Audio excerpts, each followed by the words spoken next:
The universe was dying, and everyone knew it. For 11 million years, the great civilizations of the galaxy had watched the stars grow dimmer. They had measured the slow cooling of space itself. They had calculated exactly when the last light would fade and darkness would rule forever. The math was perfect.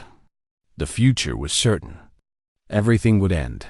The Galactic Concord was built on this truth. 100,000 species from 10,000 worlds had come together not to fight or conquer, but to share their final ages in peace. They built great monuments to their achievements. They wrote songs about the beauty of existence. They prepared themselves for the long night that would swallow all things. The Valorian were the greatest mathematicians in the galaxy. Their bodies were made of living crystal that could think faster than any machine. They had spent 3 million years proving that entropy could not be stopped. Energy always scattered. Heat always faded. Stars always died. This was not a guess or a fear. It was simply the truth of how the universe worked. Marathi were artists who lived for thousands of years. They composed music that told the story of existence from the first spark to the final silence. Their greatest work was called The Acceptance, and it took 400 years to perform. Species from across the galaxy traveled to hear it and find peace in their own ending. The Kothan were a hive mind, billions of individuals thinking as one. They had stopped building new cities 10,000 years ago. They had stopped having children 5,000 years ago. They simply waited now, their vast consciousness humming with quiet patience for the end that they knew would come. Every species that reached the stars eventually learned the same lesson. The universe was a fire burning down to embers, and nothing could add more fuel. Wisdom meant accepting this. Happiness meant finding joy in what remained. Fighting against entropy was like fighting against time itself. It could not be done. Then the humans arrived. They came from a small planet, orbiting an ordinary yellow star at the edge of the galaxy. Their civilization was young, barely 12,000 years old. In galactic terms, they were children who had just learned to walk. The Concord welcomed them as they welcomed all newcomers, with open arms and gentle sadness. Ambassador Yulin of the Valorian was chosen to guide humanity into the Concord. She was ancient, even by her people's standards, and she had welcomed many young species before. She knew exactly how the conversation would go. The newcomers would be excited at first, full of dreams and plans. Then she would show them the grand calculation, the mathematical proof of universal death that had been refined over millions of years. They would be sad for a time. Then they would accept, as all species accepted. It was always the same dot. She met the human delegation in a great hall floating in space between two dying stars. Their leader was a woman named Dr. Amara Okonkwo. She was small by human standards, with gray hair and deep brown eyes that had seen much. Yulin liked her immediately. There was a steadiness to her that reminded the Valorian of the older races. "Welcome to the Galactic Concord," Yulin said. Her crystal body chimed softly as she spoke, turning words into music. "We are honored to share our knowledge with your people." Dr. Okonkwo bowed her head in thanks. "We have dreamed of this moment for generations. To know that we are not alone in the universe brings us great joy." Yulin led the humans through the archives of the Concord. She showed them the history of 1,000,000 civilizations. She showed them art and music and science beyond anything they had imagined. The humans were amazed, their eyes wide with wonder at each new discovery. Then she showed them the grand calculation. The equations filled a room, larger than any building on Earth. They described the flow of energy through the universe from the moment of creation to the final fading. Every star that had ever burned was accounted for. Every planet, every life form, every thought and dream and hope that ever existed was part of this great mathematical tapestry. And the tapestry had an end. In approximately 7 trillion years, the last energy would scatter into the void, and nothing would remain. Dr. Okonkwo studied the equations for 3 days. She asked questions that Yulin answered patiently. She brought in other human scientists who examined every detail. They argued among themselves in their strange, quick language. They ran their own calculations on their primitive computers. On the 4th day, Dr. Okonkwo looked up at Yulin with an expression the Valorian had never seen before. It was not sadness. It was not acceptance. It was something else entirely. "What if you're wrong?" she asked. Yulin's crystal form flickered. The question was so strange that it took her a moment to understand it. "Wrong? The mathematics are perfect. Every species in the Concord has verified them." "I understand," Dr. Okonkwo said. "But what if there's something you haven't considered? What if there's a way to fight this?" Fight. The word hung in the air between them. Yulin had been speaking with younger species for longer than humans had existed. She had heard many questions. She had never heard this one. "One cannot fight entropy," she explained gently. "It is not an enemy. It is simply the nature of existence. All things end. This is not sad. It is simply true." Dr. Okonkwo nodded slowly. "Where I come from, we have a saying. Everything is impossible until someone does it." She smiled, and there was something in that smile that made Yulin deeply uneasy. "We would like access to your scientific archives. All of them." "Of course," Yulin said. "Knowledge is freely shared in the Concord." "Good." Dr. Okonkwo turned to her delegation. "We have work to do." Within 10 years, humans had built research stations at the edges of dying stars.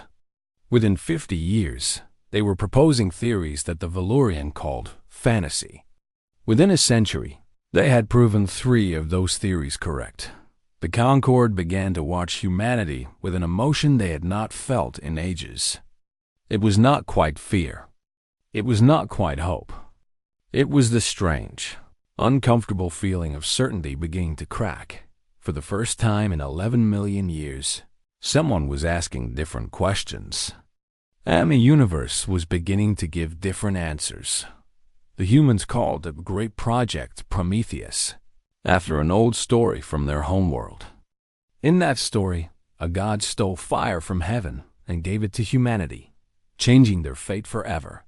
The humans believed they could steal fire from the universe itself and change the fate of everything. Most of the Concord thought they were insane. Dr. Chun Weilin stood before the Grand Assembly, the gathering of all species that met once every 1,000 years. She was the great-granddaughter of Amara Okonkwo, and she carried herself with the same quiet strength. Behind her floated images of human research stations scattered across the galaxy, each one probing the boundaries of known physics. "You have measured the death of the universe," she said. "Your measurements are correct. But you have made an assumption that no one has ever questioned. You assume the universe is a closed system. You assume there is nothing beyond what we can see. We believe you are wrong." The assembly stirred. The Valorian mathematician corps pulsed with skeptical light. The Marathi whispered among themselves in their singing language. The Kothan hive mind hummed with something that might have been curiosity or might have been alarm. Dr. Chun continued. "Our research suggests there are dimensions beyond our own. Energy exists there that has never touched our universe. If we can reach it, if we can bring it here, we can reverse entropy itself. We can make the stars burn forever." The reaction was immediate. A Valorian elder named Crystalline rose, their form sharp with anger. "This is madness. The mathematics forbid it. You speak of miracles like a child speaking of fairy tales. Your mathematics describe what is," Dr. Chun replied calmly. "We are interested in what could be. 200 years ago, you said our theories were impossible. We proved them true. How many more impossibilities must we achieve before you consider that we might be right?" The debate lasted for months. Factions formed and dissolved. Some species were intrigued by the human proposal. Most were horrified. The Marathi called it an insult to the sacred beauty of endings. The old races who had spent millions of years accepting their fate could not imagine wanting to undo that. Acceptance dawned, but the Tishani listened carefully. They were philosophers who had spent their existence asking questions about the nature of things. Something in the human proposal stirred a feeling they had almost forgotten. It took them decades to identify it as curiosity. Slowly, quietly, the Tishani began sharing their archives with human researchers. Their knowledge of dimensional theory was ancient and deep. Combined with human determination, it opened new paths of research. Then the Korvax joined them. They were engineers who had built structures around dying stars to capture their last warmth. They understood entropy as well as anyone. But they also understood the joy of building, and they had not built anything new in 10,000 years. The human project gave them purpose again. Not everyone approved.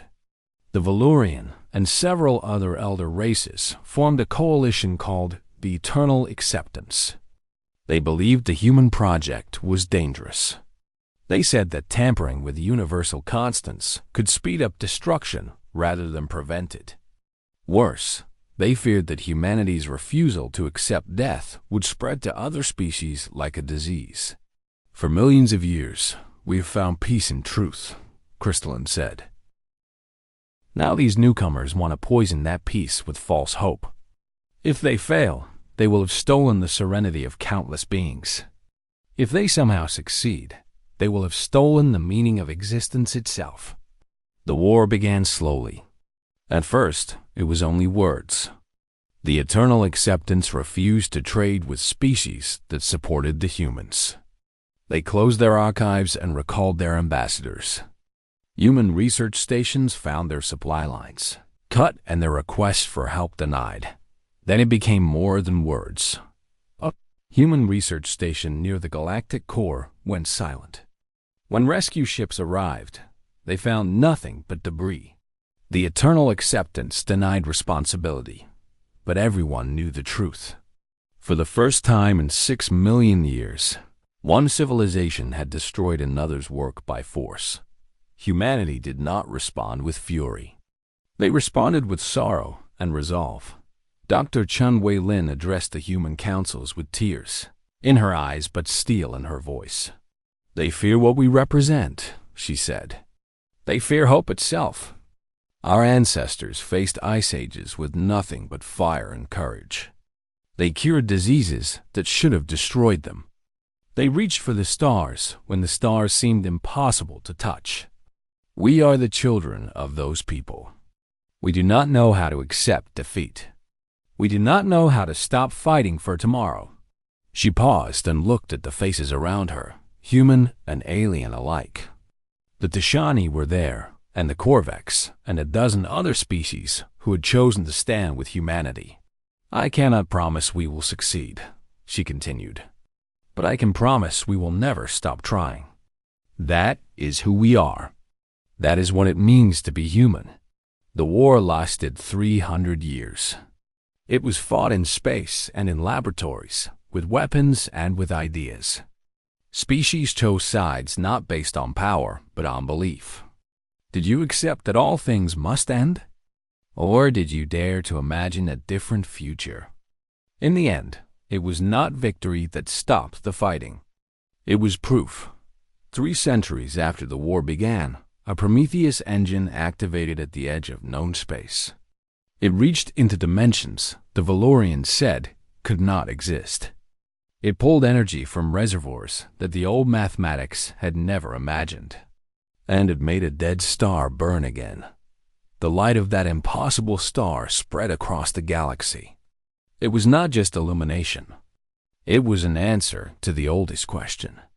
It was proof that tomorrow could be different from today. The war ended that day, though it took many years for all the fighting to stop.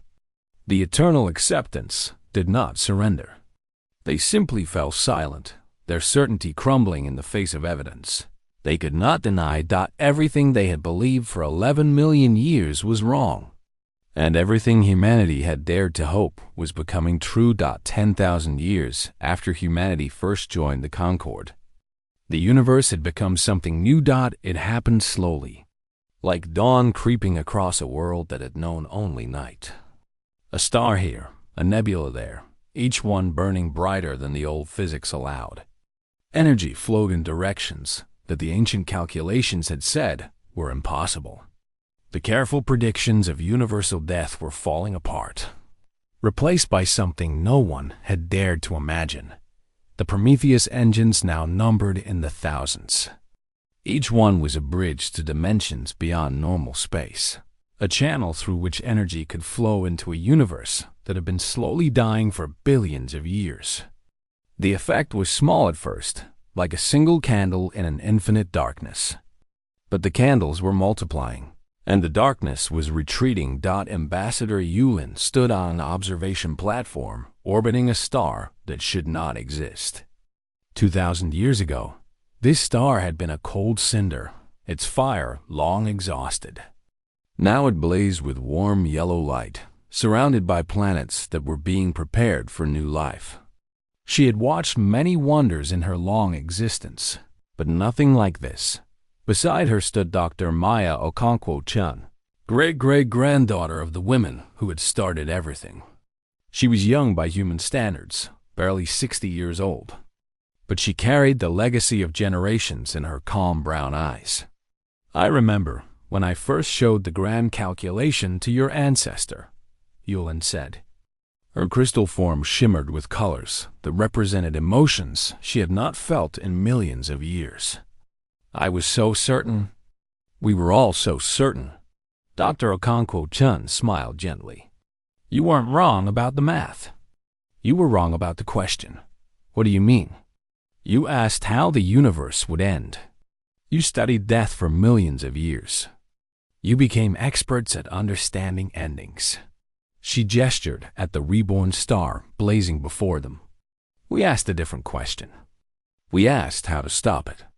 We studied life and hope and change. We became experts at refusing to give up. Yulin was silent for a long time.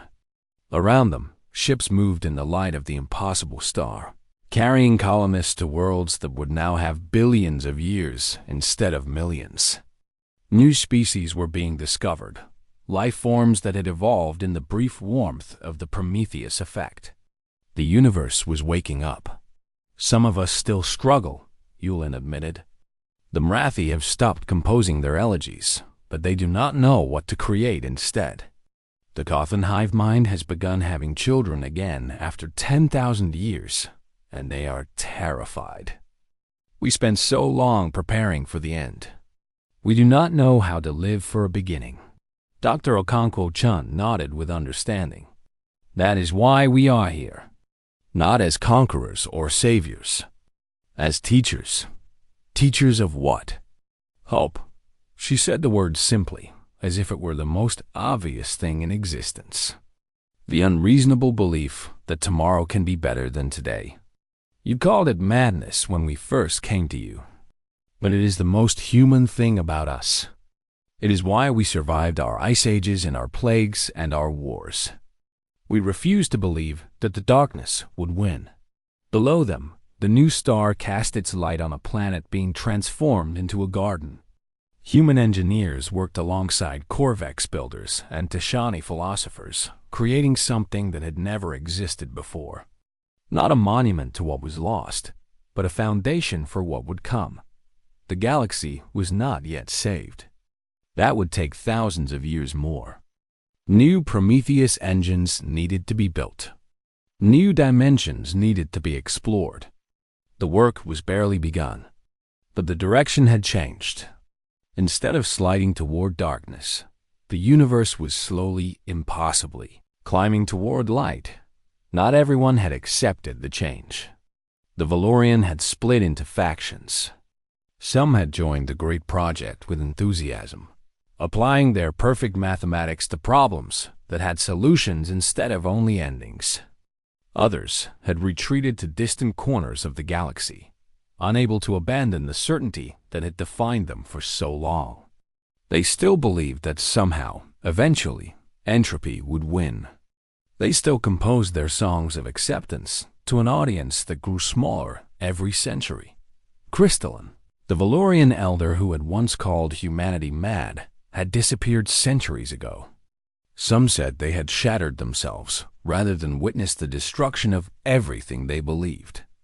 Others said they were still out there somewhere, waiting for the humans to fail, waiting for the universe to prove them right after all. The Marathi had begun creating again. Their new compositions were strange and uncertain, nothing like the elegant elegies of the past.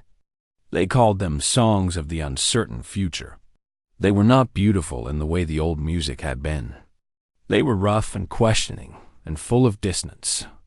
But they were alive in a way that Marathi art had not been for millions of years. The Kothan were having children. After 10,000 years of stillness, their hive mind was growing again. The young Kothan knew nothing of acceptance or endings. They knew only that there was work to be done and a future to build. The elders found them exhausting and wonderful, and they did not know whether to weep with joy or terror. Throughout the galaxy, species were rediscovering emotions they had forgotten: ambition, curiosity, excitement, fear, hope. The long piece of acceptance was giving way to something messier and more complicated, and infinitely more alive. Dr. Okonkwo-chun turned away from the viewport. We should go. There is a new Prometheus engine being activated in the Tashani system tomorrow. They want a human present. Yulin followed her, their crystal forms singing softly with each step. May I ask you something? Of course. In the beginning, before you proved anything, before you had any evidence that it could work, why did you try? Why did you believe it was possible when all of our wisdom said it was not? Dr. Okonkwo-chun stopped walking. She thought about her ancestors, the long line of stubborn, unreasonable people who had refused to accept limits. She thought about the first humans who had looked up at the stars and decided to reach them. She thought about all the impossible things that had become possible because someone refused to believe they could not be done. Because we had to, she said finally. Because that is what we are. We are the species that fights for tomorrow. Not because we know we will win, but because we cannot imagine not trying. Yulin considered this. After a long moment, they made a sound that their species used to indicate acceptance of a truth that was difficult to understand. You are very strange creatures, they said. Dr. Okonkwo-chun laughed. Yes, she agreed. We are. Together, they walked toward a future that should not have been possible, lit by stars that should have died long ago. The gathering took place on a world that had been created specifically to hold it. 10,000 years of cooperation had given the allied species the ability to shape matter as easily as thought, and they had built this place to celebrate what they had achieved. Mountains of crystal rose from seas of liquid light. Forests of living metal swayed in winds that carried music instead of sound. Every surface was a canvas for art, every stone a memorial to those who had made this day possible. They came from across the galaxy to attend. The Tashani philosophers arrived first, their long robes trailing behind them like memories. The Corvex builders came next, their massive bodies moving with surprising grace. The reformed Valorians sent delegates glittering with colors that had no names. The Marathi came singing, their new songs filling the air with uncertainty and joy. Even the Kothan were there, their young representatives buzzing with an energy that their elders found both terrifying and wonderful. And everywhere, there were humans, unchanged after 10,000 years, still short-lived by galactic standards, still impossibly stubborn, still certain that tomorrow could be better than today. They moved through the crowd like threads in a tapestry, connecting everything together. Elder Kothan stood at the center of the gathering, Their vast collective consciousness focused into a single voice. They had lived long enough to remember when they had stopped building, stopped creating, stopped hoping. They remembered the peace of acceptance and the first crack in that peace when the humans arrived. "We gather here to mark a moment," they said, their voice resonating through every mind present. 10,000 years ago, we believed the universe was ending. Today, we know it is beginning again. The crowd was silent. This was the moment they had all been waiting for. Today, the first Prometheus network would be activated. Not a single engine, but thousands of them, linked together across the galaxy, working in harmony. The effect would be felt everywhere at once. For the first time, more energy would flow into the universe than flowed out. The death of everything would officially become the birth of something new. Ambassador Yulin stood among the human delegation. They had changed over the centuries, incorporating elements of a dozen species into their crystalline form. They could feel emotions now, real emotions rather than mathematical approximations. Sometimes they wondered if they were still truly Valorian or if they had become something new. Mostly, they decided it did not matter. Beside them stood Maya Okonkwo-chun, now very old by human standards. She had been present for the greatest discoveries of the Prometheus project. She had helped design the network they were about to activate.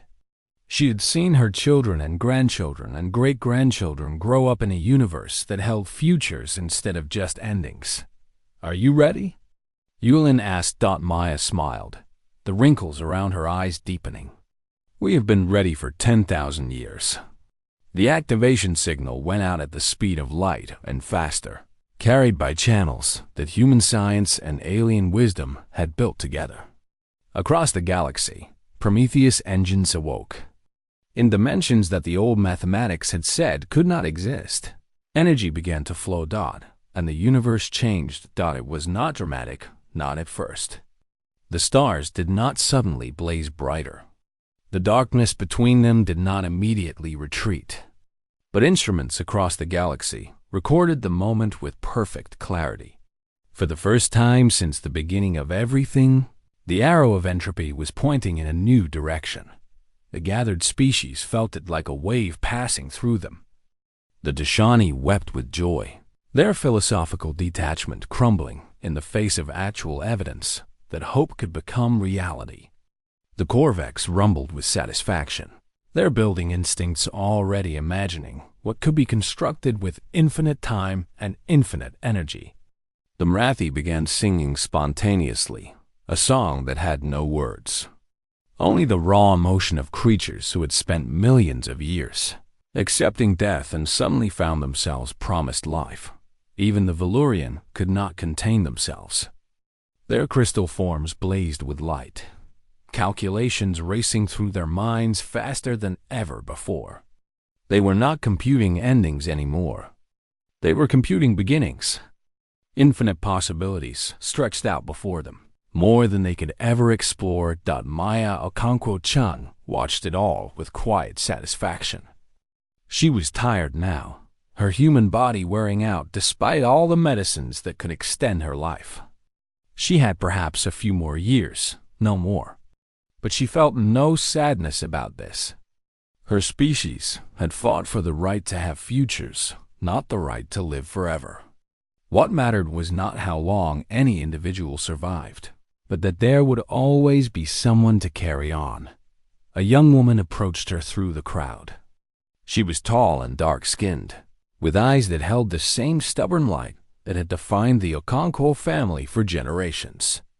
Her name was Amara, after the ancestor who had started everything. "Great-grandmother," Amara said, bowing with the respect due to an elder.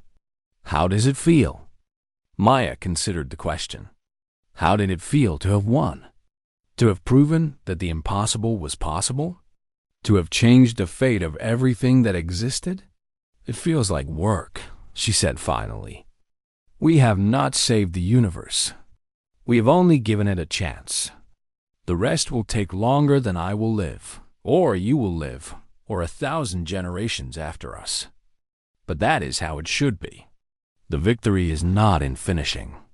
The victory is in continuing. Amara nodded, understanding.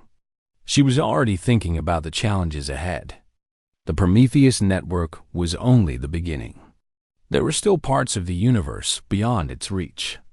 There were still species that had not joined the project. There was still so much work to be done, and that was exactly right.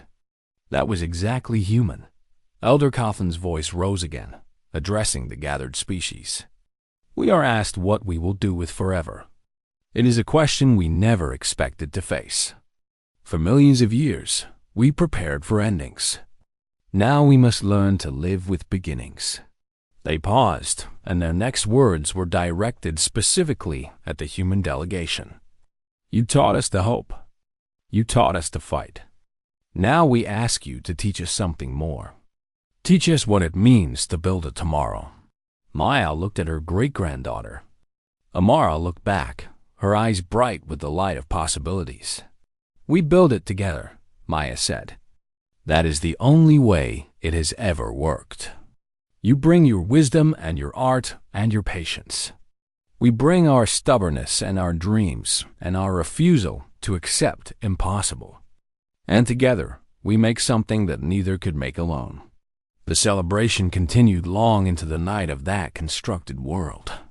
Species that had been strangers became friends. Ideas were exchanged. Plans were made. The future unfolded before them like a map with no edges, a story with no final page. Somewhere in the darkness between the stars, a cold cinder caught fire. It was just one small star among billions, one tiny light in an infinite universe. But it was new. It was impossible. It was hope made real. The humans had fought for tomorrow. And tomorrow had finally arrived.